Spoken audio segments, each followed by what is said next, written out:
Break right! Break right! Taking effective fire from the ridgeline!" The radio in her earpiece wasn't just screaming. It was bleeding static and panic. Sergeant Elena Vance didn't blink. She didn't breathe. Her world had shrunk to the mil dots inside her Schmidt and Bender scope. The temperature was 20 degrees below zero, but sweat was pooling at the base of her spine. "Vance, we are pinned. Do you copy? Move your ass or we're dead." That was Breaker, the SEAL team lead. His voice was usually gravel. Now it was broken glass. Elena ignored the command. If she moved, they died. If she spoke, she broke her rhythm. Through the thermal lens, the enemy wasn't human. They were white ghosts glowing against the gray digital snow. 1, 2, 5. They were flanking the SEAL element, moving with a discipline that screamed Spetsnaz, not local militia. She adjusted the elevation turret. 2 clicks up, 1 click left for the biting crosswind. "Kid, pull back! That's an order!" Exhale. The suppressed crack of her XM 2010 didn't sound like salvation. It sounded like a whip cracking in a library. 700 meters away, the lead ghost's head snapped back, a bloom of white heat exploding on the thermal screen. "Target down," she whispered, her voice dead flat. 49 to go. Then the mountain exploded. Not from a mortar, but from something underneath the snow, right beneath her boots. 14 hours earlier. The cold in the Wakhan Corridor didn't just bite. It chewed. It gnawed through layers of Gore-Tex, seeped into the marrow, and turned breath into ice crystals that clung to eyelashes like jagged diamonds. Sergeant Elena Vance lay prone on a ridge of jagged shale, 700 meters above the valley floor. She was a statue wrapped in white sniper tape and snow camo netting. The only thing moving was the blood sluggishly pumping through her veins. "Check your sectors, people. We're Oscar Mike in 5. The voice in her earpiece was Master Chief Miller. Call sign, Breaker. Even over the encrypted comms, his disdain was audible. To Breaker and his Tier 1 operators from DevGru, Elena was luggage. A mandated asset forced upon them by a paranoid brass back in D.C. A diversity hire with a long gun. "Copy, Breaker," Elena whispered. The boom mic caught the vibration of her throat more than the sound. "Sector North is clear. Wind holds steady at 4 miles per hour, west to east." "Yeah, we got it, kid. Just keep your eyes open and don't freeze to death up there." Another voice chimed in. "Tex, the team's heavy weapons specialist. We don't want to carry a popsicle home." Elena didn't respond. She adjusted the parallax on her XM 2010 enhanced sniper rifle. The 300 Winchester Magnum rounds in the magazine were cold to the touch. She shifted her weight imperceptibly, checking the feed from her ENVG-B, enhanced night vision goggle binocular. The valley below was a wash of green phosphor and gray shadows. The mission was simple on paper. Insert, secure the package, a defector named Petrov, and exfil. But nothing about this terrain was simple. The mountains were like jagged teeth aimed at the sky, and the silence was heavy, oppressive. It felt wrong. "Approaching structure," Breaker announced. Through her scope, Elena watched the 6 heat signatures of the SEAL team move toward the stone ruins of an old Soviet outpost. They moved with predatory grace, a single organism flowing over the rocks. "I have eyes on the target building," Elena murmured. "No movement outside, no sentries." "That's because we're ghosts, sweetheart," Tex quipped. "Cut the chatter," Breaker snapped. "Breaching in 3, 2, 1. Elena watched them stack up. Flashbangs went in. The dull thump-thump echoed seconds later up the canyon walls. They flowed inside. Silence returned. Elena scanned the perimeter. Her eyes swept the opposing ridgeline, a chaotic jumble of boulders and ice roughly 800 meters away. A standard scan, left to right, near to far. Something flickered. It wasn't a movement. It was a glitch. A patch of snow on the opposing ridge seemed to shimmer, like heat haze, but the air was freezing. "Breaker," Elena said, her voice dropping an octave. "Hold position inside. I'm seeing anomalies on the east ridge." "Say again, Overwatch." "I have a visual disturbance. Sector east, 800 meters. It looks like active camouflage failure." "Negative, Overwatch," Breaker replied, annoyed. "Drone feed is clean. Thermal is cold. You're seeing snow ghosts, kid. We have the package. We are moving to exfil." "I advise you wait," Elena pressed. The hair on the back of her neck stood up. It was the same feeling she had in Kabul, the feeling of being watched. "It's too quiet. No birds. No wind noise." "We are moving, Vance. That's an order. Pack up and prep for extraction." The SEALs emerged from the ruins, dragging a man with a bag over his head. Elena didn't pack up. Instead, she dialed her scope magnification to 20x. She focused on the shimmering patch of snow. She waited. Then, she saw it, a tiny puff of steam. It wasn't natural. It was distinct, rhythmic, breath. Someone was up there, and they weren't wearing rags. They were wearing thermal masking ghillie suits, high-end tech, expensive. "Contact!" Elena screamed, breaking protocol. "Contact East Ridge! Get back inside!" "What the hell are you?" Crack. The sound of a high-caliber round tearing through the air silenced Breaker. Down in the valley, the SEAL point man's leg exploded in a mist of red. He crumpled, screaming, "Man down! Man down!" Suddenly, the empty ridge to the east lit up. Not one shooter, not two. Muzzle flashes sparkled like a string of Christmas lights igniting in the dark. "Taking fire! Heavy fire from everywhere!" Elena watched through her scope, her heart hammering against her ribs like a trapped bird. The thermal masking dropped. 50 heat signatures bloomed on the ridge. They had been waiting. They had let the SEALs walk right into the kill box. "That's 50 hostiles, kid," Tex shouted over the comms, the arrogance gone, replaced by raw terror. "We're cut off." Elena didn't panic. The fear that had tightened her chest vanished, replaced by a cold, narcotic clarity. This was the tough choice. Run and survive, or stay and fight a war she couldn't win. She exhaled. The world slowed down. "Solid copy," Elena said, her voice devoid of emotion. "I have the line." She centered her crosshairs on the enemy machine gunner setting up a PKM. "You boys better start running." Squeeze. The brass casing from the XM-2010 ejected into the snow with a hiss, melting a perfect, agonizingly small crater. Before the steam could rise, Elena had already racked the bolt. Thunk, click. The rhythm was her heartbeat. The only thing keeping the panic in the valley from climbing up the ridge and choking her.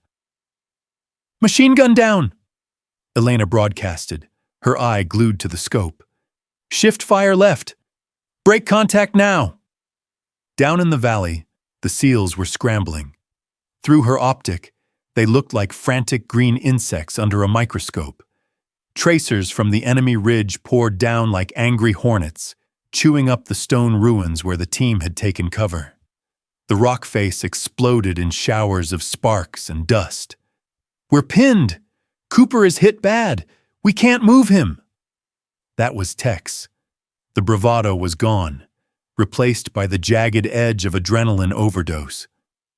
"Pop smoke!" Breaker roared over the net. "Vance, keep their heads down or so help me God!" "I'm working," Elena cut him off. Her voice was ice. She shifted her aim, A mercenary on the east ridge broke cover, an RPG-7 resting on his shoulder. He was lining up a shot on the ruins. Wind check. Gusting. Full value left. Elena held on the man's right shoulder, exhaling until her lungs were empty. The trigger broke like a glass rod. The rifle bucked into her shoulder. A familiar, bruising kiss. 700 meters away, the RPG gunner dissolved into pink mist and heat bloom. The rocket spiraled harmlessly into the sky, detonating against the granite wall with a concussive thump that shook snow loose from the peaks. "Splash," she whispered. But the mountain had another enemy waiting. The wind didn't just pick up, it screamed. Within seconds, the valley vanished. A wall of white, a whiteout, slammed into the corridor. It was a solid curtain of ice and snow driven by 60-mile-per-hour gusts. Visibility dropped from 700 meters to 0. "I've lost visual," Elena cursed, her fingers freezing to the rifle stock despite her gloves. "I am blind. Repeat. Overwatch is blind. We can't see shit down here," Breaker yelled. "They're moving on us.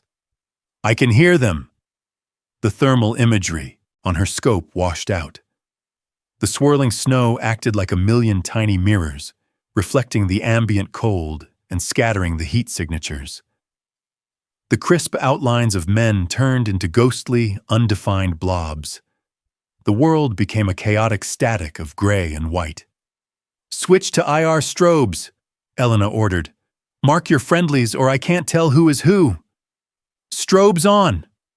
Faint, pulsing lights appeared in the gray soup below. 1, 2, 3, 5. "I count 5 strobes," Elena said. "Where is the 6th? Where is the package?" "Petrov is with me," Breaker shouted. "His restraints are on. We're dragging him." Elena squinted, straining her eyes against the digital noise of the scope. She adjusted the gain, fighting the technology. The cold was seeping through her mat now, numbing her legs. She needed to move, to get blood flowing, but movement meant death. Through a momentary break in the snow veil, she saw them. The SEALs were bounding back, moving cover to cover. They were professional, disciplined, even in hell. But something was wrong with the heat signatures. The enemy fire had slackened. Why? They had superior numbers. They had the high ground. They should be closing the noose. Instead, they had stopped shooting. "Cease fire," Elena whispered to herself. Why did they cease fire? The hair on her arms stood up. It wasn't mercy. It was clearance. "Breaker, get down! Incoming!" The warning came too late. A mortar round didn't whistle. It just arrived. Boom! The explosion rocked the valley floor, throwing up a geyser of snow and dirt near the SEAL's position. "Status!" Elena screamed. "We're good! Close! Too close!" Breaker coughed. "We need to move! Vance, give me a vector to the extraction point." Elena scanned the terrain. The enemy mercenaries were moving now, utilizing the whiteout to close the distance. They were closing in for the kill. "Vector 205, keep the ridge to your right," Elena called out. She traversed her rifle looking for targets, but the thermal wash was useless. She was firing blind, relying on muzzle flashes from the enemy to guide her aim. She fired once, twice, suppressive shots into the gray void. "I can't hold them off forever. Move!" In the scope, she saw the cluster of friendly strobes huddle behind a large boulder. They were checking the wounded. Then she saw a heat signature separate from the group. It was the package. Petrov. He wasn't being dragged. He was standing up. "Breaker, the package is loose. He's breaking cover." "Negative, I have him right." Elena watched in horror as the heat signature of Petrov moved with fluid, practiced precision. He didn't move like a terrified defector. He moved like an operator. The figure reached for the seal next to him, the one with the radio, the CIA handler attached to the team. There was a flash of heat, a muzzle blast. Point blank. The CIA handler's strobe winked out. "Man down! Agent down!" A chaotic voice screamed over the comms. "Petrov has a gun! He has a—" Another flash. Another strobe went dark. "Traitors!" Breaker's voice was a roar of confusion and rage. "Petrov is hostile! I repeat, the package is hostile!" Elena felt the blood drain from her face. It wasn't a rescue mission. It was a delivery. They had delivered themselves right to the executioner. Petrov, the man they had bled to save, was firing into the SEAL team from inside their formation. Elena didn't hesitate. She didn't ask for permission. She disregarded the swirling snow, the wind, the impossible shot. She aimed for the heat signature that was standing while the others were falling. "Burn in hell!" she hissed. She squeezed the trigger. The bullet tore through the storm, but the wind was a fickle mistress. The round impacted the rock inches from Petrov's head. The heat signature dove into the swirling whiteness, disappearing into the storm. "He's gone! He's gone into the wind!" Breaker yelled, sounds of close-quarters combat erupting in the background. "We are compromised. We have no handler. We have no exfil." Elena lay still, the cold biting into her bones. The realization hit her heavier than the recoil. The enemy on the ridge hadn't stopped firing because of the storm. They stopped because their boss was down there, finishing the job for them. "Breaker," Elena said, her voice eerily calm amidst the chaos. "Listen to me. The mission is scrubbed. You are now the targets." "No shit, Sherlock. Give me a way out." Elena looked at her map, then at the terrain. The only way out was through the wolves. "You can't go back," she said. "You have to go up. To me." "Are you crazy? That's right through their line." "It's the only place they aren't looking," Elena replied, reloading a fresh magazine. "I'm going to clear a path. If you want to live, you follow my tracers." She adjusted her scope. The whiteout was thinning slightly. The hunt was on, and for the first time in her life, Elena Vance wasn't the hunter. She was the bait. "Moving," she whispered. She stood up, breaking her concealment, and sprinted along the exposed ridgeline to draw their fire. "Vance, get back in cover. You are drawing every barrel in the valley." Breaker's voice was a jagged tear in the static. Elena slid into a depression behind a slab of granite, chest heaving. The air around her snapped and hissed as bullets impacted the rock face. They had her ranged. A heavy machine gun, likely a DSK, was chewing up her cover, turning the granite into flying shrapnel. She ignored the suppressing fire. Her mind was already 3 moves ahead. "Breaker, listen to me," she said, forcing her breathing to slow. "You cannot stay in the kill box. The wolves are executing a pincer movement. They are sending a flanking element up the scree slope to your west. If they reach the tree line, you are boxed in." "We can't see them, Vance. Thermal is washed out." "I can." Elena lied. She couldn't see them clearly.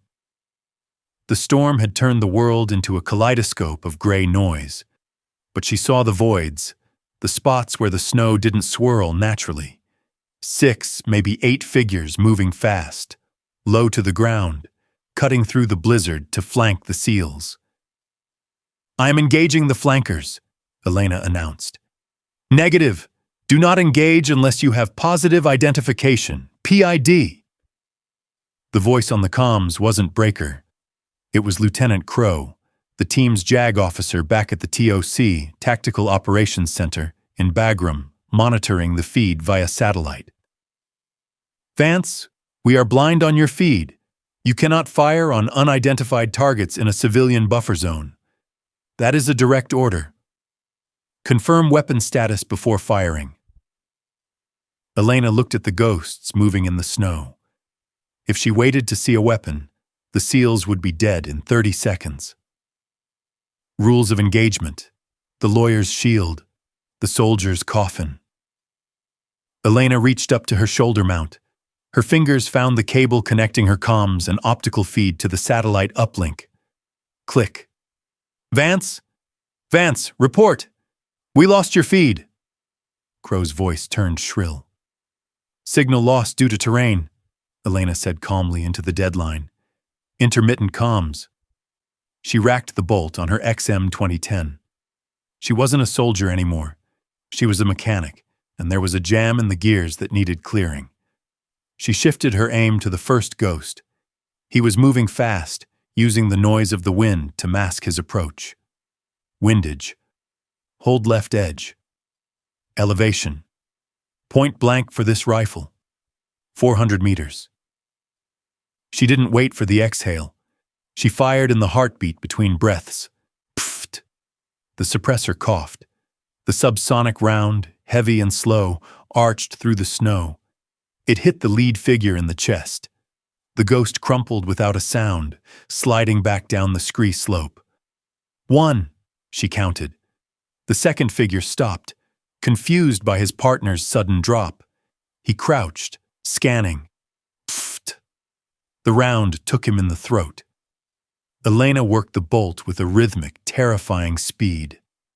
Fire, rack, acquire, fire. It wasn't marksmanship. It was surgery.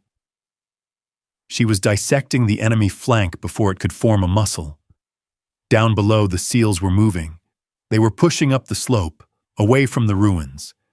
Their suppressed MP7s and HK-416s spitting short, controlled bursts at the muzzle flashes in the valley floor. Moving to waypoint Alpha, Breaker panted. Taking fire from the west. Wait. West flank is clear? How is the west flank clear? Don't ask questions you don't want answered, Elena murmured to herself. She dropped the fourth man just as he raised a radio. But the fifth man saw her. A burst of green tracer fire erupted from the snow, stitching a line up the mountain towards her position. He had a suppressed rifle too, but he was spraying and praying. Elena didn't flinch. She felt the snap of a bullet passing inches from her ear. The sonic crack was louder than the storm. Location compromised, she whispered. She didn't duck. She leaned into the scope. This was the difference. He was firing to make her stop. She was firing to make him end. She saw the muzzle flash through the snow, a tiny rhythmic blooming of heat. Center mass. She squeezed. The rifle kicked.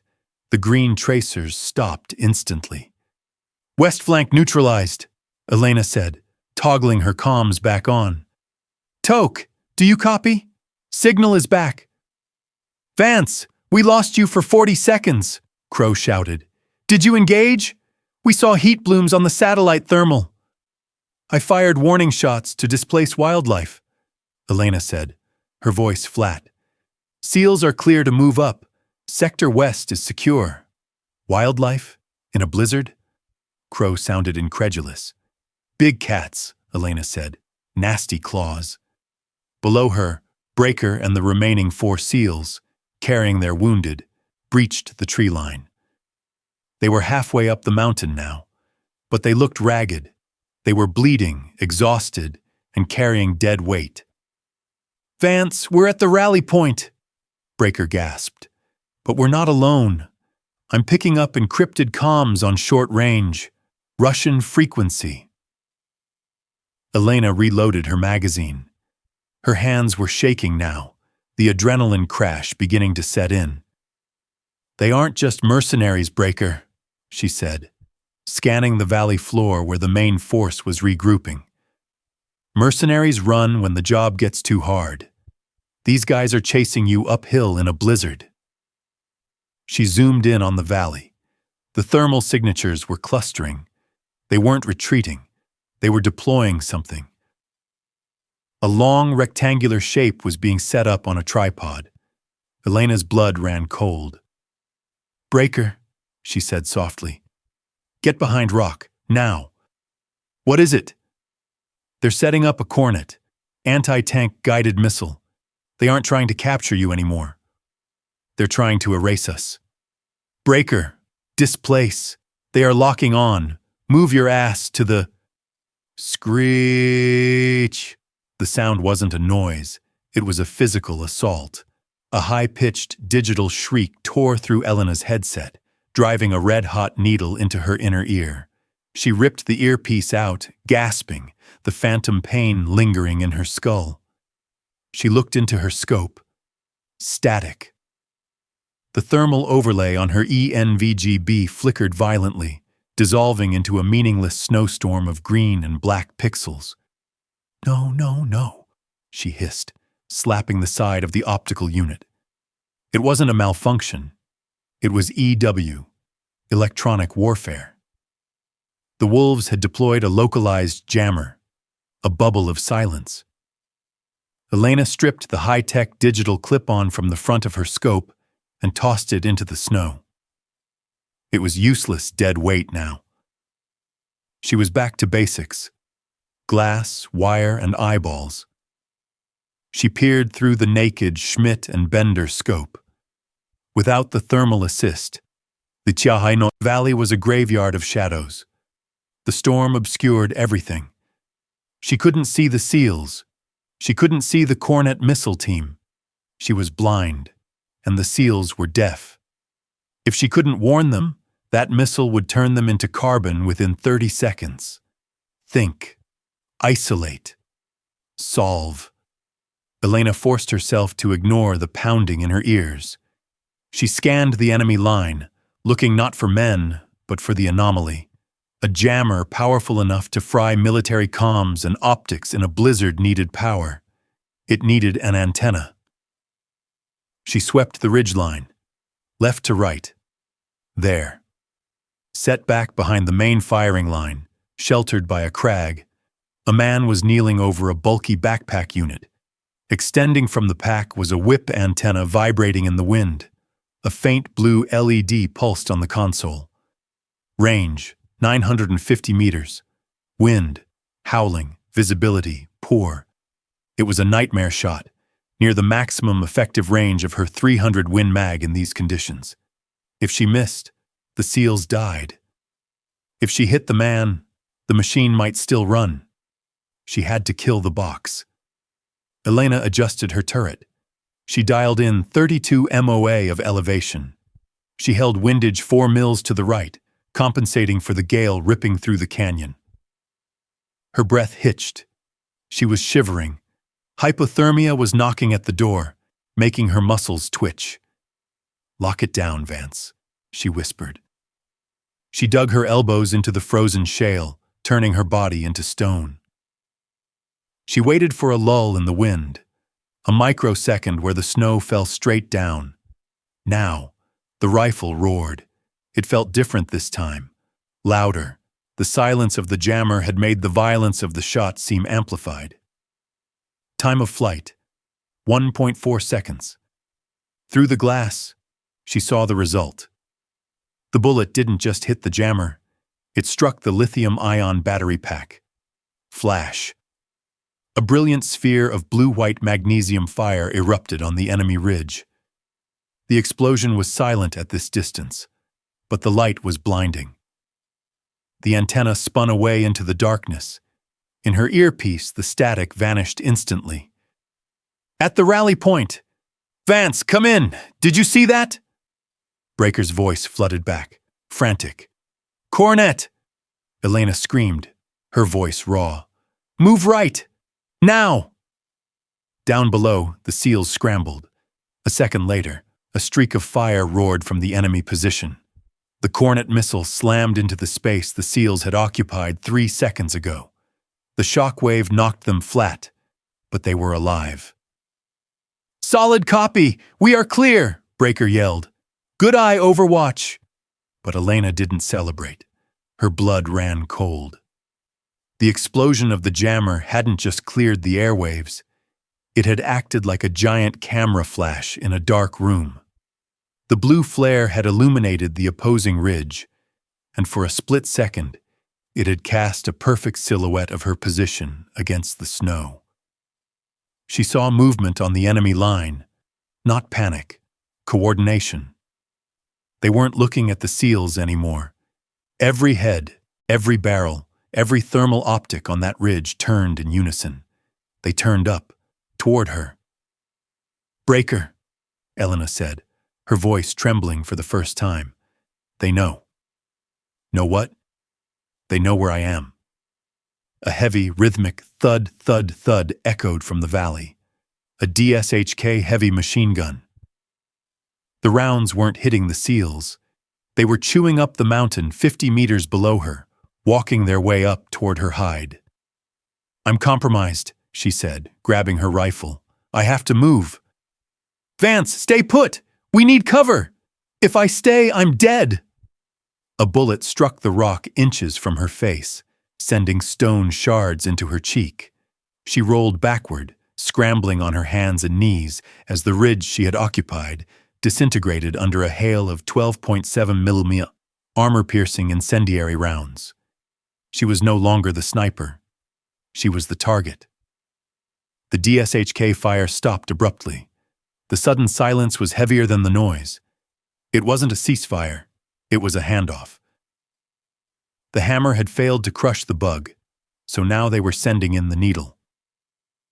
Elena lay flat in a shallow depression of ice, 50 meters from her original position. Her lungs burned from the cold air. She pressed her face into the snow, counting seconds. 1, 2, 3. Boom. The sound was distinct. Deep, resonant, like a thunderclap trapped in a box. A split second later, the boulder she was using for cover, a slab of granite 3 feet thick, shuddered violently. Dust sprayed over her optics. A fist-sized chunk of rock exploded from the back of the boulder, missing her helmet by inches. 12.7 meters, she whispered, the taste of copper filling her mouth. Anti-material. This wasn't suppression. This was a KSVK or a Barrett. The shooter wasn't trying to hit her exposed body. He was shooting through her cover to kill her. "Breaker, I am pinned," Elena said, her voice barely a breath. "Heavy sniper on the east ridge. High angle. Can you neutralize? If I lift my head, he takes it off." Boom. Another impact. Closer. The rock cracked. He was walking the rounds in, dissecting her cover piece by piece. He knew exactly where she was hiding behind that stone. Elena closed her eyes, trying to visualize the geometry. The shooter was elevated. He had the angle. He was good. Too good. Boom. 2 seconds. Boom. The rhythm froze Elena's blood. It wasn't the frantic rapid fire of a nervous shooter. It was a rhythmic, hypnotic cadence. Shot. Adjustment. Shot. It was the Syrian rhythm. Memories flashed. Unbidden, violent. Aleppo, the dust. Jax screaming at her to take the shot. The rhythm of incoming fire hitting the wall above them. Crack. Wait. Crack. "No," she hissed, shaking her head to clear the static. "Jax is dead. I buried him." But the shooter on the ridge was mimicking Jax's signature flushing technique perfectly. Pin the target. Break the cover. Wait for the rabbit to run. "Vance, talk to me!" Breaker shouted. Elena didn't answer. She unclipped her heavy winter parka. The cold hit her instantly, biting through her combat shirt, but she needed to be smaller, lighter. She bundled the parka into a ball. She needed a distraction, but a pro wouldn't shoot a hat on a stick. He would look for heat. She reached into her med kit and cracked 2 chemical heat packs, shoving them inside the bundled parka. It wasn't body temperature, but in this freezing hell, it would glow like a faint ember on a thermal scope. On my mark, she whispered to herself. She hurled the bundle to her left, out into the open snow. Boom. The enemy sniper took the bait. The round tore through the parka, sending goose-down feathers exploding into the air like snow. In that singular second of recoil, Elena rolled right. She didn't run. She slid into a crevice between two jagged rocks, mounted her rifle, and acquired the target. She saw him. A flash of heat on the ridge. He was racking the bolt of a massive bolt-action rifle. He was confident. He thought he had just killed her. Elena lined up the crosshairs. Range, 820 meters. Angle, plus 115 degrees. Wind, variable. She should take the shot. Center mass, end it. But she hesitated. Through the high magnification lens, she saw the shooter's movement. He didn't just rack the bolt. He tapped the side of his scope twice after the kill confirmation. A nervous tick. Jax used to do that. A wave of nausea hit her. Her finger froze on the trigger. Is it possible? Did he survive? Is this why the intel was wrong? Vance, take the shot! The enemy sniper froze. He realized the mistake. He hadn't seen the body drop right. He started to traverse his rifle, searching for her again. The massive muzzle brake of the 12.7mm swung toward her new position like the eye of a dragon. It's not him, she screamed internally. It's a ghost. She forced the memory down, locking it in a box. She wasn't Elena anymore. She was the weapon. She adjusted for the Coriolis effect. She aimed for the glint of the optic. Don't think. Send it. She squeezed. The XM 2010 bucked. The bullet crossed the valley in just over a second. There was no pink mist, no dramatic fall. The enemy scope simply shattered.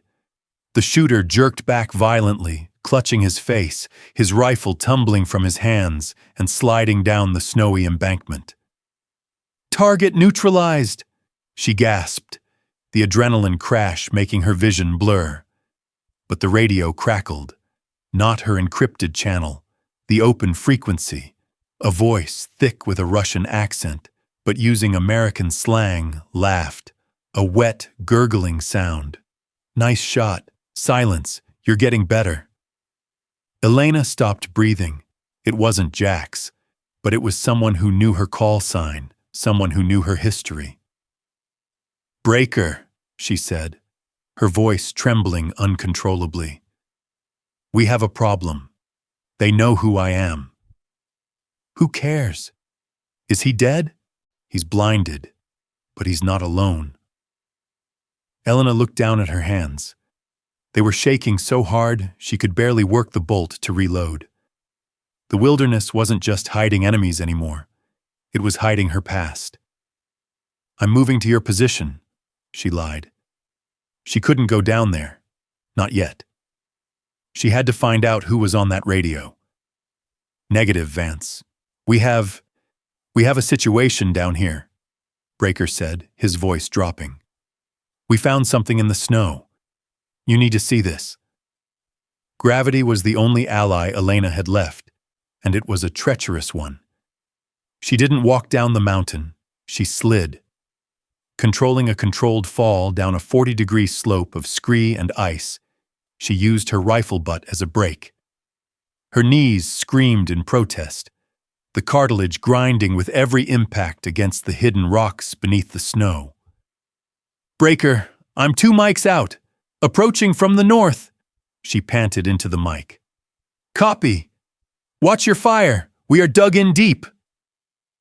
She found them huddled in a crevice beneath a massive overhang of slate, nature's own bunker.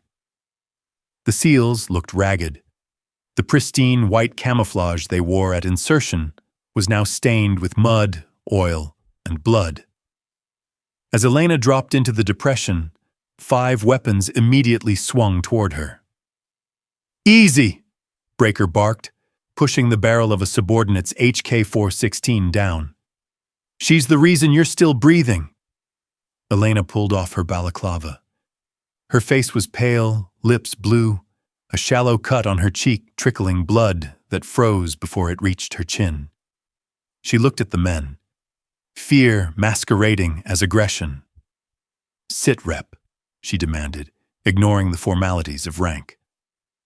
Breaker pointed to the back of the cave. "Cooper is fading, losing blood fast. We tourniqueted the leg, but the femoral artery is nicked. We can't move him."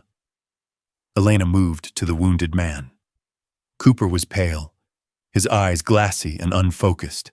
The snow around him was a slush of crimson. She knelt, her hands moving automatically to her blowout kit. "Morphine," Cooper whispered, his teeth chattering violently. "Not yet, Coop. Only if we move," Elena said, checking the tourniquet. It was tight, but the bleeding hadn't stopped completely. She reached for the quick clot combat gauze. "Vance?" Breaker said, his voice low. He squatted beside her, holding out a small black object. It looked like an oversized key fob. "We found this. It wasn't on Petrov. It was stitched into the lining of my ruck." Elena took it. It was heavy, a passive RFID tracker, military grade, American made. "Someone tagged you," Elena said, her eyes narrowing. "Before we even left Bagram, they didn't need a defector to find us. We were the beacon." "Petrov was just the excuse to get us out here," Breaker spat. "This was a hit, a liquidation of assets." Thump. The sound was distant, dull, like a car door slamming miles away. Elena's head snapped up. Mortars. Thump, thump, thump. "They aren't targeting us," Elena realized, looking at the angle of the sound. "They're targeting the snowpack." "The cornice," Breaker realized, his eyes widening. "Above us." "Move!" Elena screamed. "Get him up, now!" They grabbed Cooper by his vest, dragging him across the ice. But physics was faster than flesh. High above them, 3 82mm mortar rounds slammed into the overhanging snow shelf that clung to the peak. The explosion didn't kill them. It woke the mountain. A low growl started, vibrating through the soles of their boots.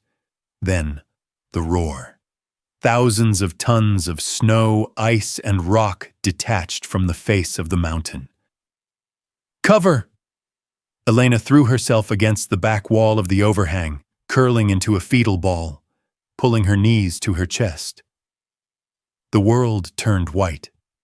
The noise was deafening, a physical weight that crushed the air out of the cave. The light vanished. For 10 seconds, there was only the violence of the mountain, a churning tumbler of ice that threatened to grind them into paste. Then, silence. Absolute, suffocating silence. Elena gasped, inhaling stale air and snow dust. She was pinned. Her legs were trapped under a pile of debris, but she could wiggle her toes. She wasn't crushed. "Breaker? Tex?" No answer. She dug. She clawed at the snow with frantic hands, fighting the panic of claustrophobia. She broke the surface, gasping as freezing fresh air hit her lungs. The landscape had changed. The overhang was gone. The valley floor was buried under 20 feet of fresh snow. "Sound off," she croaked, a groan to her left. She scrambled over the debris. It was Tex, dazed, blood pouring from a gash on his forehead. "Where's Cooper?" Elena asked, grabbing Tex's plate carrier and shaking him. "Where is he?" I had him," Tex stammered. "I lost my grip when the wall hit." Elena scanned the debris field. She saw a boot sticking out of the snow 10 meters down the slope. She scrambled down, digging furiously. She uncovered Cooper's face. He was blue, not breathing. "Come on, damn you!" She started chest compressions, ignoring the futility. Cooper coughed, a wet, rattling sound. His eyes fluttered open. "Easy, Coop. We got you." Elena said, reaching for a morphine syringe. I'm going to give you the good stuff now. Cooper grabbed her wrist. His grip was surprisingly strong. His eyes were wide, terrified. He wasn't looking at the mountain. He was looking at the SEALs regrouping above them. Not the Russians, he wheezed. Save your breath, Elena said. No, Cooper hissed, pulling her closer. My back. Check. My back. Elena frowned. She reached under him, feeling the back of his plate carrier. Her hand came away wet, not from the leg wound. There was a bullet hole in the back of his vest, right between the shoulder plates. I didn't get hit. In the valley, Cooper gasped, blood bubbling at his lips. When the avalanche started, I felt a push. Then, the burn. Elena froze. The angle. The position. Cooper had been at the rear of the formation. The enemy was in front. The only people behind Cooper were his own team. Who was behind you, Coop? Elena whispered, her heart hammering. Who was it?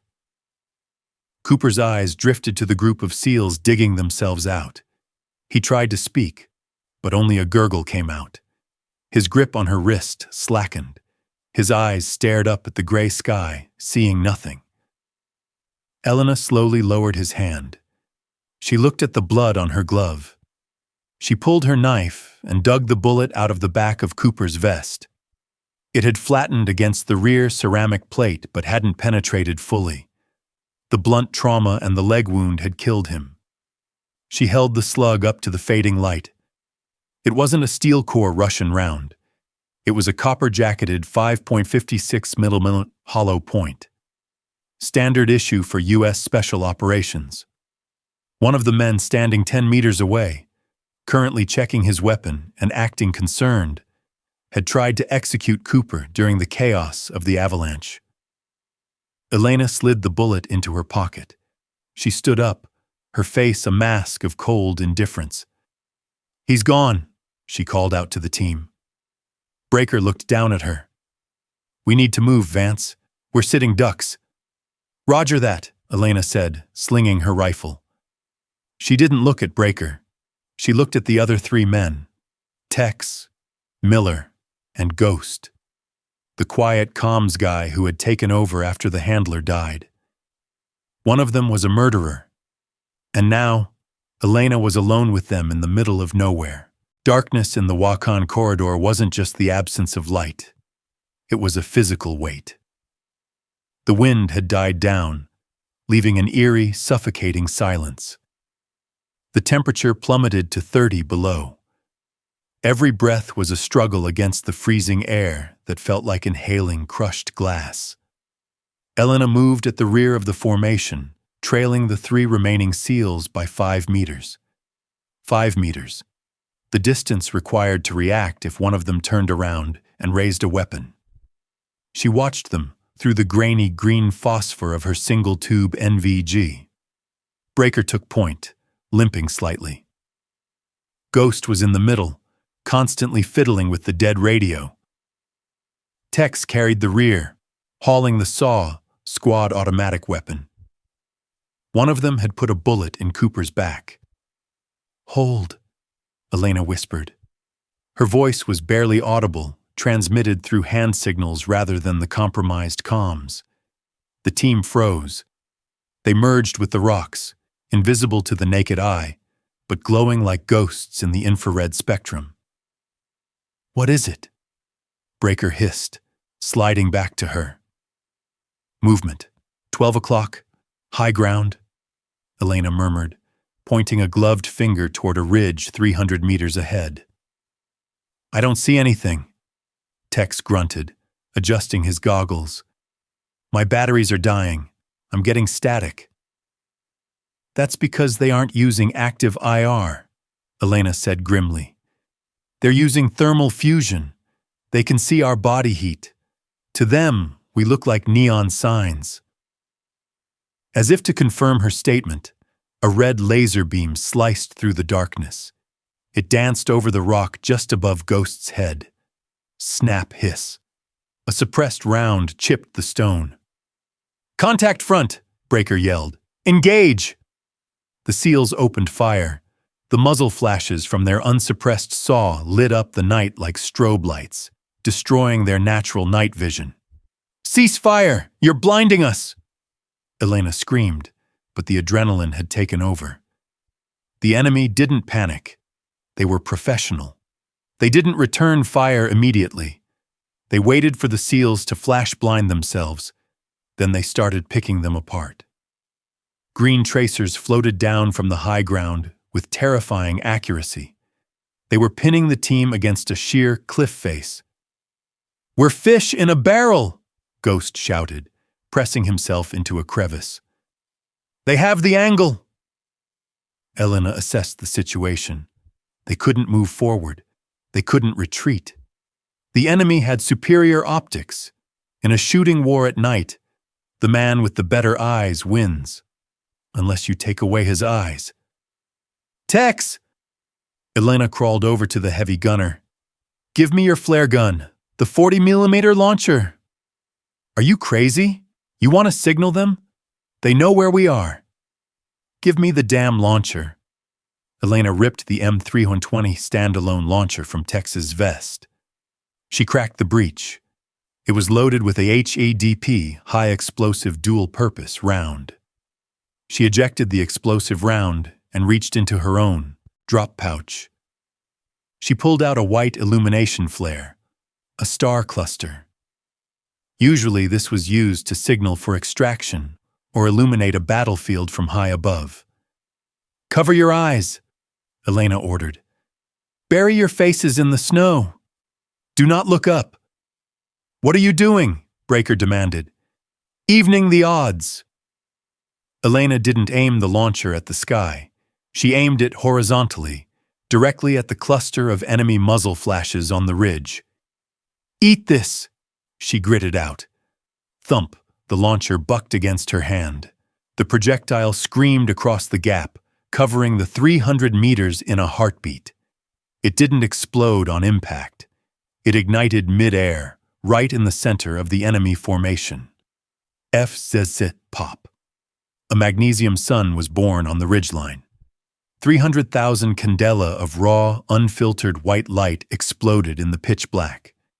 For a normal human eye, it was blinding. For someone wearing Gen 3 night vision goggles, which amplified ambient light 50,000 times, it was catastrophic. On the ridge, the enemy soldiers screamed. It wasn't a cry of pain from a bullet. It was the primal shriek of sensory overload. Their goggles didn't just wash out. The autogating failed under the intense proximity. The sudden brightness burned temporary blind spots into their retinas. "Now!" Elena roared. "Move! Move while they're blind!" She grabbed Tex by the drag handle and hauled him up. The team sprinted across the open ground, their shadows stretching long and erratic under the harsh glare of the burning flare. Behind them, the enemy fire was erratic, wild. They were shooting at memories, their vision filled with purple spots and pain. They ran for a kilometer, lungs burning, legs turning to jelly, until they reached a dense pine thicket. Breaker collapsed against a tree, gasping. "Jesus, Vance, that was effective."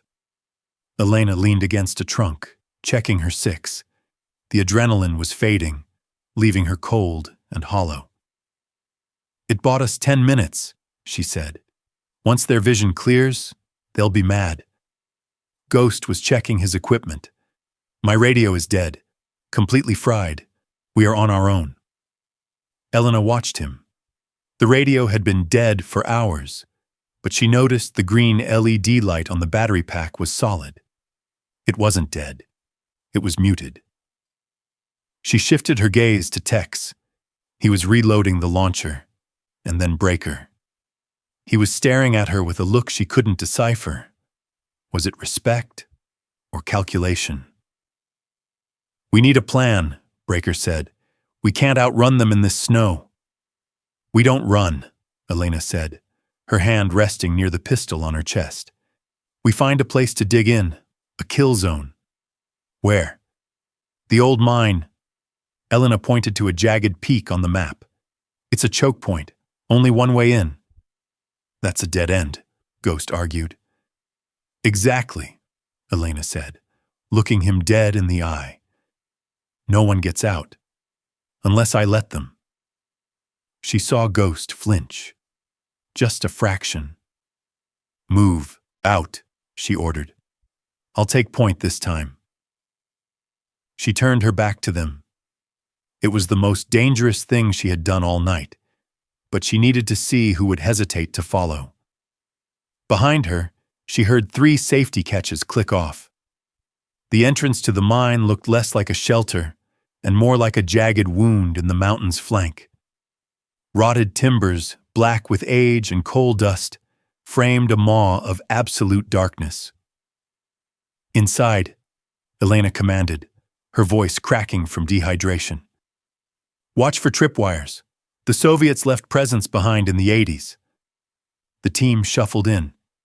The air inside was stagnant, smelling of wet rust and dead earth. It was warmer than the blizzard outside, but only barely.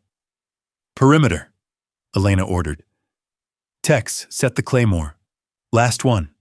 Point it down the scree slope. If a snow leopard sneezes, I want to know. Tex grunted, fumbling with the M18A1 claymore mine. His fingers were stiff, blue-white at the tips. Hypothermia was stripping away his fine motor skills. It took him 3 tries to thread the clacker wire. Elena moved to the back of the drift, collapsing against a support beam. She checked her magazine. 3 rounds left in the XM 2010. 2 mags for her sidearm. She looked at the men. Breaker was slumped against the wall, shivering violently. Tex was staring at the claymore trigger like it was a holy relic. Ghost was in the corner, hunched over the radio handset, whispering. Elena's hand drifted to her pistol. Ghost, she said, her voice soft but carrying a razor edge. Who are you talking to? Ghost jumped. He turned, his face a mask of frantic hope. I got a signal. The jamming? It lifted for a second. I think the flare burned out their EW receiver too. Who did you reach? Breaker sat up, eyes wide. Thunderbird 2-6, an extraction bird out of Bagram. They were already in the air for a different tasking. They picked up our distress beacon. Bullshit, Elena said. Nothing flies in this weather. They're skirting the storm front, Ghost argued, holding up the handset. Listen, Static hissed. Then a voice cut through. Distant, clipped American accent. Opie, ground team, we have your strobe. ETA 2 mics, pop smoke for LZ designation. Breaker let out a sob of relief. Oh God, we made it. Pop smoke, Ghost yelled, grabbing a yellow smoke grenade. Let's go! Stop! Elena barked. She stood up, blocking the mine entrance. You do not pop smoke. You do not go out there. Are you insane, Vance? Tex stood up, anger flushing his pale face. That's our ride home. Listen to the comms, Elena said, pointing at the radio. Listen to the syntax. Thunderbird 2-6? That call sign was retired 6 months ago. And since when does a pilot ask for smoke before confirming visual? You're paranoid, Ghost shouted, pushing past her. I'm not dying in this hole because you have trust issues. He pulled the pin on the smoke, grenade, and hurled it out into the snow. A plume of thick yellow smoke began to billow against the gray night, a beacon screaming, "Here we are." You idiot, Elena whispered. Then they heard it.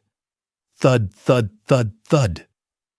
The sound of rotors beating the air. It was getting louder, echoing off the canyon walls. Hear that? Breaker grinned, struggling to his feet. That's the sound of freedom. Elena cocked her head. She closed her eyes, filtering out the wind, focusing on the mechanical rhythm. American Blackhawks had a rapid chopping sound. Chop, chop, chop. Chinooks had a deep, dual-rotor heaviness. Whump, whump. This was different. It was slower, heavier, a guttural, grinding rhythm that vibrated in the chest. Thud, thud, thud. That's a 5-bladed main rotor, Elena realized, her eyes snapping open in horror. Low RPM, heavy lift. So it's a Pave Hawk, Tex said, grabbing his gear. No, Elena racked the slide of her pistol. It's a Hind. A what? Mi-24 Hind, Russian gunship. Before the SEALs could process the words, the noise became deafening. The wind from the rotors whipped the yellow smoke into a frenzy. A searchlight clicked on from the sky. It didn't sweep the area. It snapped directly onto the mine entrance. The beam was blindingly bright, pinning them like insects against the dark rock. Take cover! Elena tackled Breaker just as the world disintegrated. Bert! The sound of the Yak B 12.7mm Gatling gun in the nose of the gunship wasn't a series of shots. It was a chainsaw tearing through the fabric of reality. The rocks around the mine entrance exploded. Stone turned to shrapnel. The wooden support beams shattered into splinters. Incoming! Get back! Get back! The SEALs scrambled deeper into the mine as bullets chewed up the ground where they had been standing seconds ago. The sheer volume of fire was overwhelming. Ghost, who had been closest to the entrance, didn't make it. The cannon fire caught him mid-stride. He didn't fall, he simply came apart, misting the yellow smoke with red. The firing stopped as the gunship banked for another pass. Ghost is down! Tex screamed, his face covered in rock dust. Forget him! Elena grabbed Tex's vest and dragged him deeper. The next pass will be rockets. Move! They stumbled back into the darkness of the mine shaft. The ground shook as the gunship unleashed a salvo of S-5 rockets. Boom, boom, boom! The entrance collapsed. A wall of rock and timber slammed down, sealing off the light, the cold, and the exit. Dust choked the air. Elena clicked on her flashlight. The beam cut through the haze. Breaker was coughing, clutching his ribs. Tex was staring at the pile of rubble that used to be the way out. We're trapped, Breaker wheezed. They buried us. Elena looked at the collapsed entrance. Then she looked at the radio, which lay smashed on the floor near where Ghost had died. Oh no, she said, checking the map on her forearm, though the GPS signal was gone. They didn't bury us. They funneled us. She shone her light deeper into the tunnel. The mine shaft sloped downward into the black bowels of the mountain. The rescue was a lie, Elena said, her voice devoid of hope. Someone spoofed our comms. They wanted us to group up so they could hurt us inside. Why? Tex asked, his voice trembling. Why not just kill us? Elena looked at the darkness ahead. She smelled something faint, not coal, ozone, and antiseptic. Because, she whispered. The mission wasn't to stop a chemical weapon. We are standing inside the weapon. She turned to the 2 remaining SEALs. Reload what you have. We aren't alone down here. The mine wasn't dead. It was breathing. Deep in the suffocating darkness, Elena felt it. A rhythmic thumping draft of air sucking upward through a rusted vertical shaft. Ventilation, she whispered, shining her light up the corrugated steel tube. It was a chimney, climbing straight up through the rock to the surface, maybe 50 feet above. The rusted remnants of a maintenance ladder clung to the side. It's too tight, Tex said, measuring the width with his shoulders. And if we go up, we pop out right under that gunship. That's the point, Elena said. She slung her rifle across her chest, barrel pointing down. It's hovering. I can feel the rotor wash vibrating the rock. It's waiting for us to dig out so it can finish the job. You can't kill a hind with a rifle, Vance, Breaker argued, though his voice was weak. That thing is a flying tank. Titanium tub. Armored glass. Everything has a weak point, Elena said, checking her scope. Lift me up. The climb was a claustrophobic nightmare.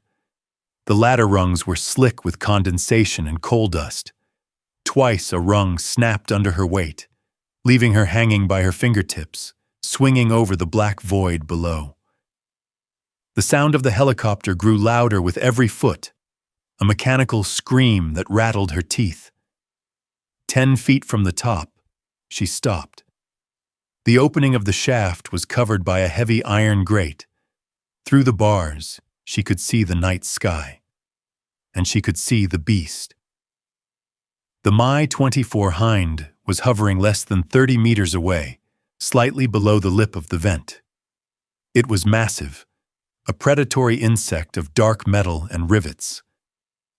The pilot was using the thermal updraft from the mine vent to mask his own heat signature against the mountain, holding a steady hover while the gunner scanned the debris below. Elena carefully hooked her legs through the ladder rungs to stabilize herself. She pushed the muzzle of the XM-2010 through the grate. She was looking down at the cockpit. The angle was unique. Usually, ground troops shot up at the belly of a helicopter, the most heavily armored part. But here, Elena had a god's eye view into the glass house. She cranked her scope, magnification, down to 3x. At this range, the cockpit filled her entire field of view. She could see the pilot. He was wearing a helmet with a dropped visor, illuminated by the ghostly green glow of his instrument panel. He looked bored. He was tapping his gloved hand on the cyclic stick, waiting for orders. Target, pilot's head. Obstacle, 55 millimeters of multi-layered armored glass. Standard doctrine said a 300 Win Mag couldn't penetrate that glass. It would crack, spiderweb, maybe spall, but it wouldn't kill. Unless you hit the same spot twice, or found a flaw. Elena studied the glass. It was curved to deflect rounds, but near the frame, where the glass met the metal canopy, the curvature was flat. A structural stress point. Physics, she muttered, slowing her heart rate. Don't fail me now. She centered the crosshair on the pilot's helmet, then shifted 3 inches to the right, aiming for the seam where the canopy latched. The helicopter bobbed slightly in the wind. The pilot corrected with a lazy tilt of the rotor.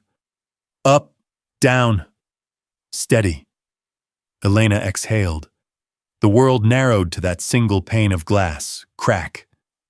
The rifle fired in the confined space of the shaft. The sound was deafening, a hammer blow to her own skull. Through the scope, she saw the impact. A white starburst erupted on the side window of the Hind. The glass held. The pilot jerked his head, startled, looking up toward the vent. He saw her. He looked right at the muzzle flash. He grabbed the collective to pull up, to bring the chin gun to bear on her position. Not today, Elena hissed. She worked the bolt. Clack, clack. The movement was a blur of muscle memory. She didn't aim for a new spot. She aimed for the center of the starburst, the compromised glass. The Hind began to rise, the nose swinging toward her. The Gatling gun began to spin up, crack. The second round struck the exact center of the spiderweb. The physics of high-velocity impact on compromised laminate took over. The glass didn't just break, it shattered inward. The bullet, deformed but still traveling at supersonic speed, punched through the barrier. Inside the cockpit, the pilot's head snapped back violently. A spray of red coated the inside of the canopy. The reaction was instantaneous. With the pilot dead, his hand slumped off the controls, or perhaps spasmed onto them. The hind pitched violently to the left. The tail rotor clipped the rocky outcropping near the vent. Screech! The sound of metal shearing on stone was worse than the gunfire. The tail boom snapped off. The massive machine lost all stability. It began to spin, a death spiral of torque and gravity. It dropped out of sight below the ridgeline. Elena pressed her face against the cold bars of the grate, watching. 3 seconds later. Boom! A fireball rolled up the canyon wall, turning the night into day. The shock wave rushed up the ventilation shaft, blasting hot air and soot into Elena's face. "Target destroyed," she coughed, the taste of cordite and victory in her mouth. She keyed her radio, knowing the short range would work now that the jammer and the gunship were gone. "Breaker, Tex." "Vance, was that you?" Breaker's voice was incredulous. "Did you just blow up the mountain?" "I swatted the fly," Elena said, her hands shaking as the adrenaline dumped. "The bird is down. The path is clear. Get up here. We're leaving." She slumped against the ladder, staring at the burning wreckage illuminating the snow. She had killed the predator. But as the flames licked the sky, they revealed something else on the valley floor below. Tracks. Not human tracks. Heavy tracks. A mechanized unit was moving up the mountain. The hind was just the scout. The wolf pack had arrived. The wreckage of the Mi-24 hind was a twisted cathedral of burning titanium. The heat was so intense it singed Elena's eyebrows from 20 meters away. A grotesque island of summer in the frozen hellscape of the Wakhan. "Clear," Tex grunted, sweeping his saw across the tree line. The firelight danced on his face, making his eyes look like hollow sockets.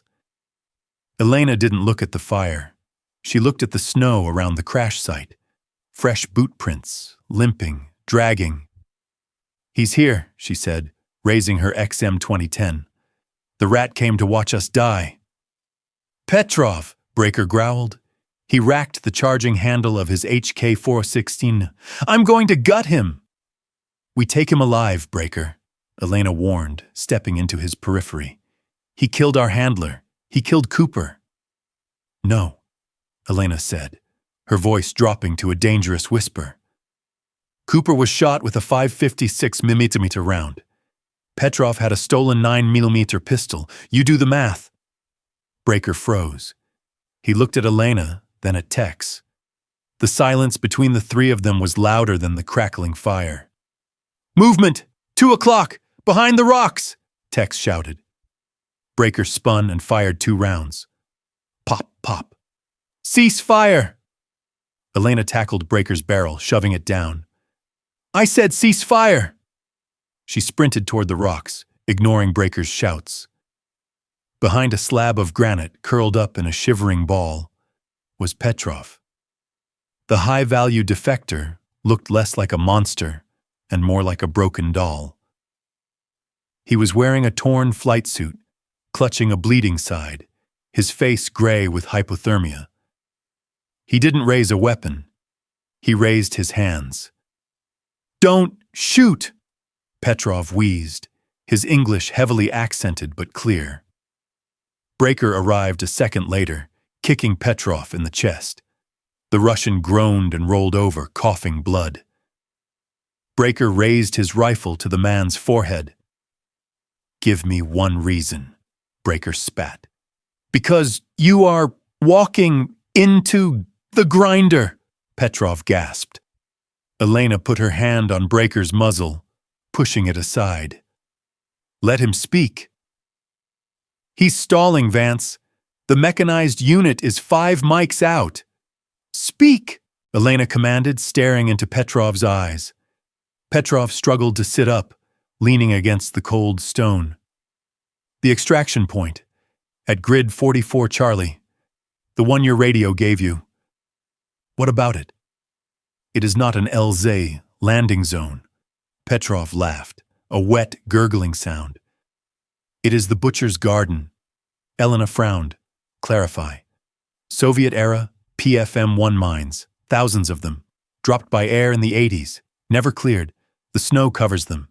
You walk in, click, no legs. Breaker lowered his rifle slightly. Why would command send us into a minefield? Because there is no command, Petrov said, looking at the burning helicopter. The CIA handler I shot? He wasn't calling for extraction. He was broadcasting your position to the wolves. He was scrubbing the mission, cleaning up loose ends. I shot him to stop the transmission. Liar, Tex yelled. Check his radio. Petrov pointed a shaking finger at the dead handler's pack, which Tex was still carrying. Check the frequency history. He wasn't on the sat link. He was on open channel, shortwave. Elena looked at Tex. Check it. Tex hesitated, then pulled the battered radio from the pack. He keyed through the logs. His face went pale in the firelight. He's right, Tex whispered. Last transmission wasn't to Bagram. It was to an unknown local frequency. The wolves. The realization hit them like a physical blow. The betrayal wasn't accidental. It was foundational. The entire mission was a setup to lure a SEAL team into a region where they could be disappeared, likely to cover up the very chemical weapons program they were sent to find. So we're dead either way, Breaker said, his shoulders slumping. If we stay, the tanks get us. If we go to the LZ, the mines get us. No, Elena said. She looked at the map, then at the terrain. A dark realization formed in her mind. It was reckless. It was suicidal. It was perfect. The tanks, Elena said. They are T-72s or T-90s, heavy armor. They need hard-packed ground. So? They can't follow us into a minefield, Elena said. A PFM-1 mine will blow a man's foot off, but it won't scratch a tank track.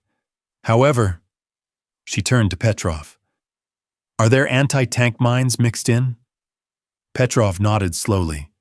TM-62s, magnetic fuse, yes, mixed in with the small ones. Then that's our cover, Elena said.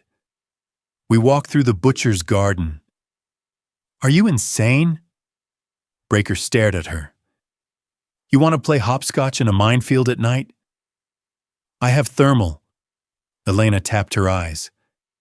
Mines hold the cold differently than the ground. I can see the outline if I look close enough. I lead. You step exactly where I step. And if you miss one, then you'll know where not to step, Elena said coldly.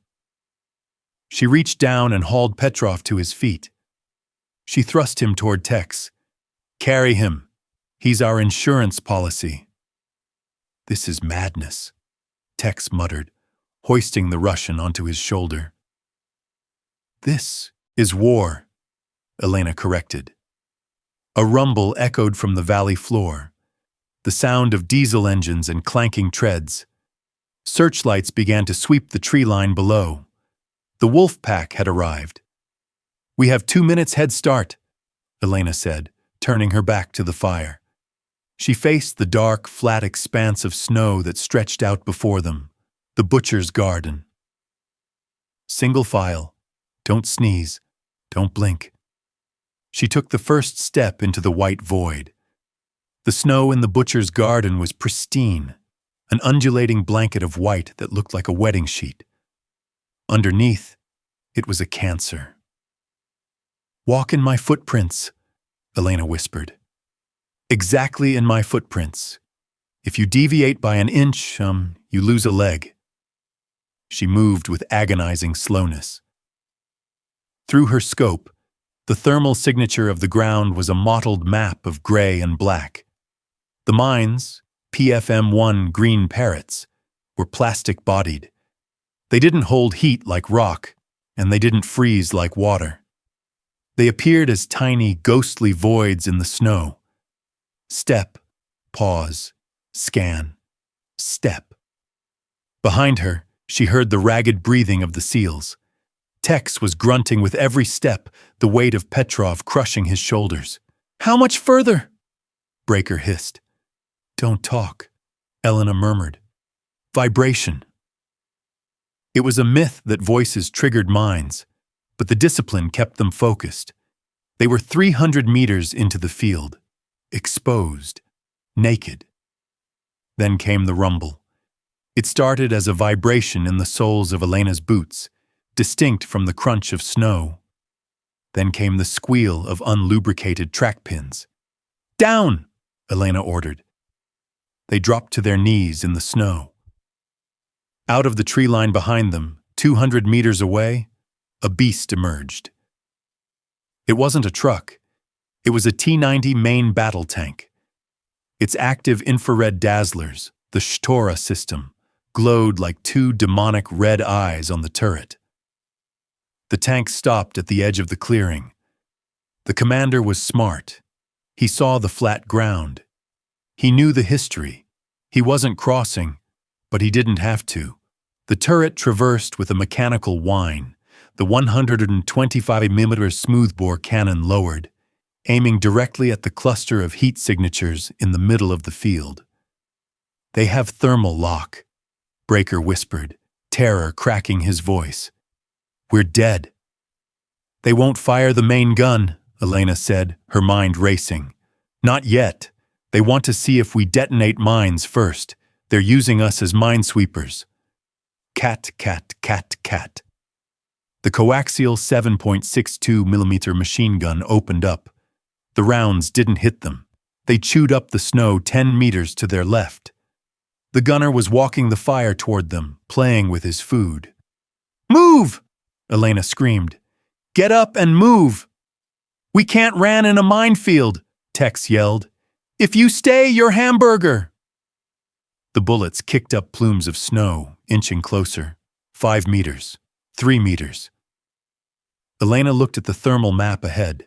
It was dense with mines. Too dense to walk quickly. But to the right.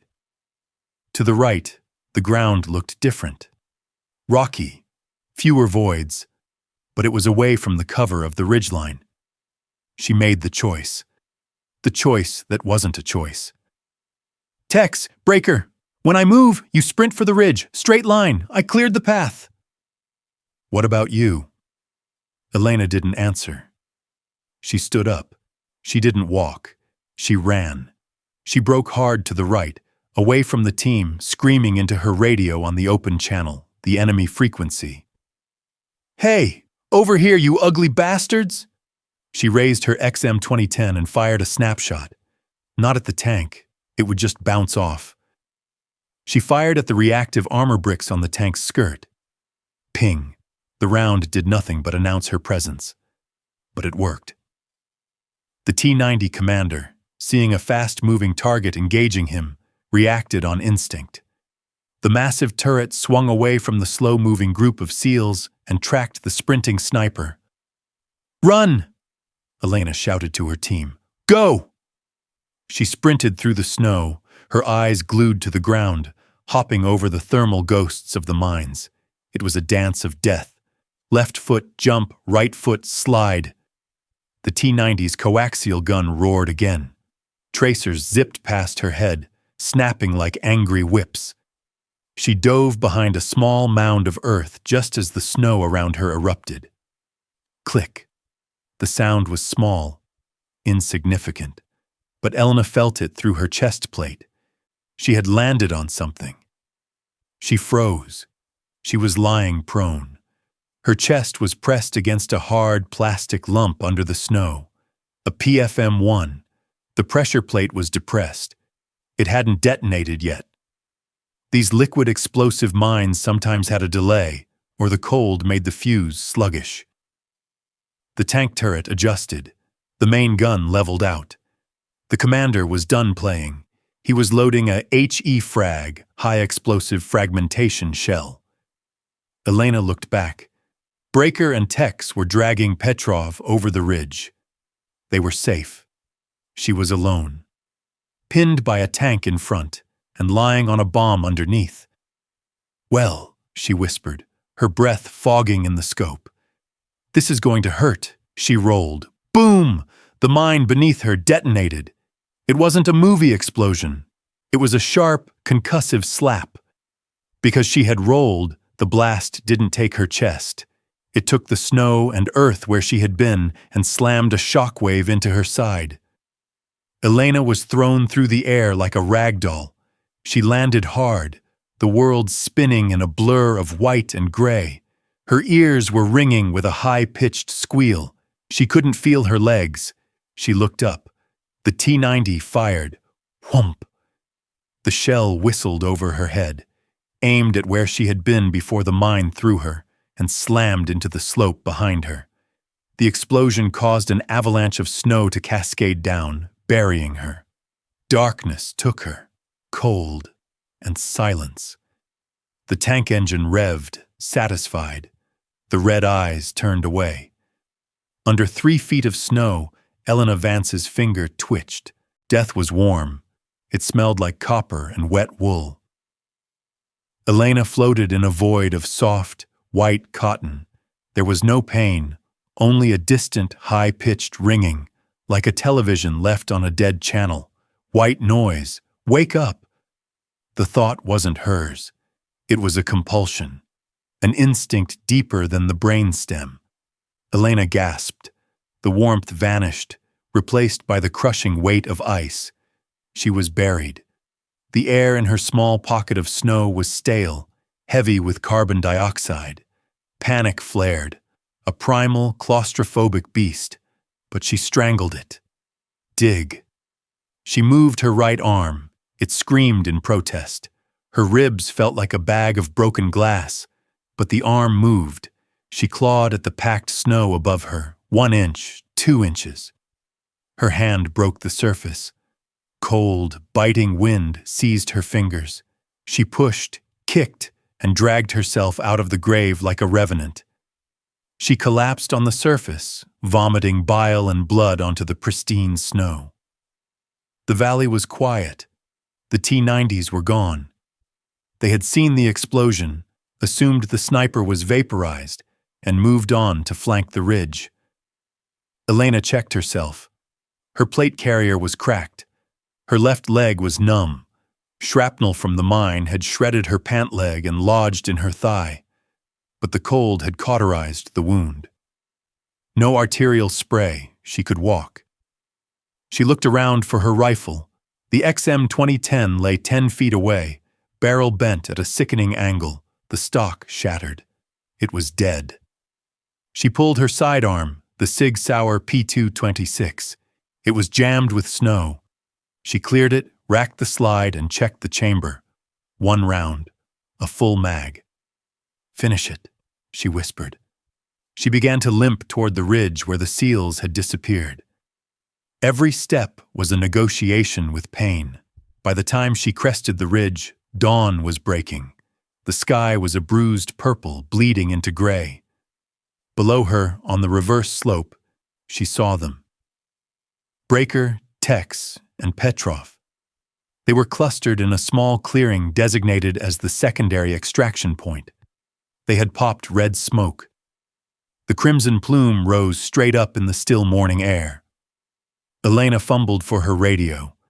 The earpiece was gone, but the push-to-talk on her chest rig was still blinking faint amber. She brought the mic to her lips to warn them about the tanks. But then, the radio crackled. A voice cut through the static. Not the chaotic panic of ground troops. The calm, detached voice of a pilot. Viper 1-1 to command. I have visual on the smoke. 3 packs on the deck. Command to Viper. Confirm identity. Visual confirms U.S. equipment. But, wait. 1 subject matches the profile of the package. Elena froze. The voice from command changed. It wasn't Crow, the JAG officer. It was a deeper, older voice. Viper, we have a code black on this operation. The chemical asset cannot be secured. I repeat, the asset is compromised. Execute sanitize protocol. Elena's blood turned to ice. Sanitize. It meant clean the board. No witnesses, No chemical weapons scandal. No defector. Copy, command, the pilot replied, his voice devoid of emotion. Sanitizing, danger close. Elena looked up. She didn't see a rescue helicopter. She saw two FA-18 Super Hornets screaming down from the stratosphere. They weren't lowering landing gear. They were opening bomb bay doors. No! Elena screamed. Her voice was a ragged tear in the silence. Breaker! Run! She waved her arms, desperate, frantic. Down in the clearing, Breaker looked up. He saw her silhouette on the ridge. He smiled. He waved back, pointing to the sky, thinking she was cheering for their ride home. He didn't see the death coming. The lead jet released a single GBU-31J dam, a 2,000-pound smart bomb. Elena dropped to the ground and covered her head. The world ended. Boom! The shockwave punched the air out of the valley. The sound wasn't a noise. It was a physical erasure of existence. The ridge lifted, buckled, and settled. When Elena looked up, the clearing was gone. There were no seals, no Petrov, no red smoke. There was only a massive, smoking crater of blackened earth and pulverized rock. The snow around it had been vaporized instantly. The F-18s banked sharply, their afterburners glowing like stars as they climbed back into the clouds, leaving only contrails and silence. Splash. Good effect on target, the radio whispered. RTB, Winchester. Elena lay on the ridge, staring at the scar in the earth. They were gone. The men who had doubted her, the men she had bled to save, the traitor she had kept alive, all turned to dust in a microsecond by a bureaucrat in a warm office in Virginia. She was the glitch, the rounding error. She was supposed to be in that hole with them. Slowly, painfully, Sergeant Elena Vance stood up. She took the RFID tag, the one that had tracked Breaker, out of her pocket. She dropped it on the ground and crushed it under her boot. She looked at the crater one last time. She didn't cry. Tears would freeze. She turned her back on the extraction point. She turned her back on the rescue. She looked north, deeper into the mountains, into the jagged teeth of the Wakhan Corridor. There were villages up there, places where satellites didn't look, places where ghosts could hide until they were ready to haunt again. She adjusted her grip on her pistol. She began to walk into the whiteout. The snow is the world's most efficient secret keeper. Within 48 hours of the airstrike, the Wakhan Corridor had healed itself. The crater, once a gaping black wound of scorched earth and pulverized bone, was now just a shallow depression draped in fresh white. The burning wreckage of the Hind was gone, buried under the relentless drift. The tracks of the T-90 tanks had been scrubbed clean by the wind. 4,000 miles away, in a windowless office in Langley, Virginia, a printer hummed. A single sheet of paper slid into the tray. It was an after-action report, stamped Top Secret, No Foreign. Subject, Operation Obsidian. Status, Mission accomplished. Casualties, total loss of assets, 6 SEALs, 1 SAD officer, 1 local asset. Cause, enemy ambush, subsequent defensive airstrike. Notes: chemical threat neutralized. Area sanitized. A hand picked up the paper. A man in a tailored suit took a sip of lukewarm coffee, scanned the lines, and signed the bottom. He didn't pause at the names. He didn't wonder about the cold, or the fear, or the betrayal. He simply moved the file from the active pile to the burn pile. The system worked. The loose ends were tied. The frequency was clear. But in the high peaks of the Hindu Kush, there is a new story the locals whisper to one another when the winter storms howl through the valleys. They talk of a ghost that walks the minefields without leaving footprints. They speak of a shadow that hunts the wolves, a silhouette that watches from the ridgelines with eyes that burn like ice. They say that if you listen closely to the radio static on the darkest nights, you don't just hear white noise. You hear breathing, steady, rhythmic, waiting. The file in Langley says Sergeant Elena Vance is dead. The mountains know better. War doesn't end when the shooting stops. It just waits for the snow to melt.